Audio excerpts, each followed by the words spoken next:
intend to discuss a way of purifying the mind.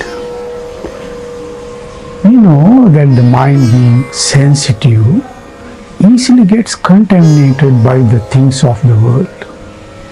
For instance, somebody speaks out his worries to you and you listen.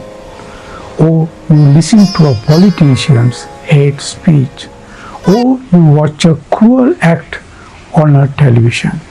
What happens? The purity of your mind gets contaminated.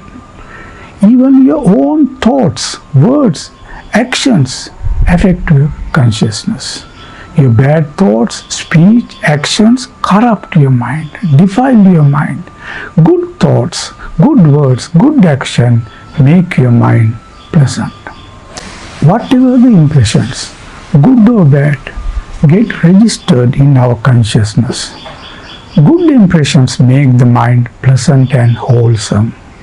Negative impressions, on the other hand, irritate, make the mind uneasy and unpleasant.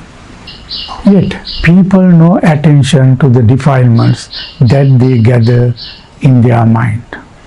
They think that time will cleanse them. They may be forgotten, but the impressions remain deep in the consciousness.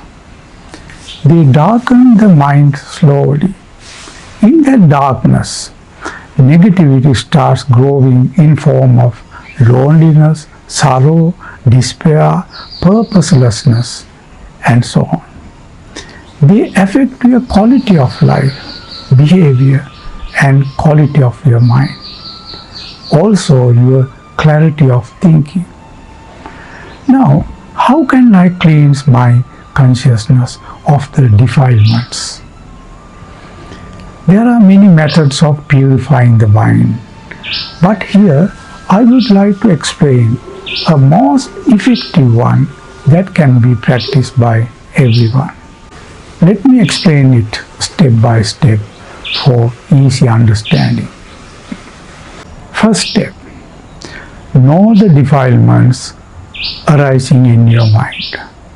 Whenever anger arises, know an anger has arisen. When a craving arises, know a craving has arisen.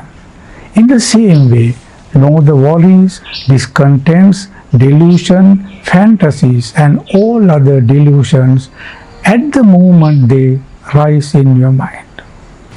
Second step, whenever a defilement arises, know it and hold it without letting it flee away. Then observe that feeling, emotion, pain, hurt, thought, associated memories, and the suffering it is producing. Third step, delve deep into the nature of the defilement, searching for the conscious and unconscious causes that bring it up. Understanding is the first step of resolving a problem. For instance, loneliness is a problem to me. I hate being alone. When alone, I feel melancholy, unrest, and uneasy. So I try by all means to escape. I turn on TV, phone to friends, or go to internet, roam among the past pleasurable memories, and so on. Now, enough of escapes. I want to understand this problem. So I turn my attention to this loneliness and hold it. I observe the suffering it brings.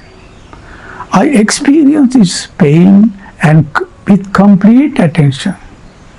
I understand that the loneliness cannot be understood by condemning it, labeling it, calling it unpleasant, gloomy, irritable, and so on. I need to watch my defilement without words, without condemning. I have to observe it carefully, delicately, as if it were a gem in my hand. By condemning it, I create only an inner conflict. How can I condemn a part of me? When I want to observe the factors producing loneliness, I see it is there because the life I live is meaningless to me.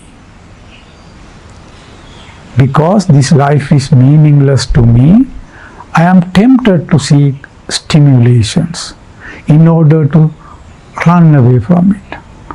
I hate loneliness because when alone, unpleasant feelings of meaninglessness of life arises.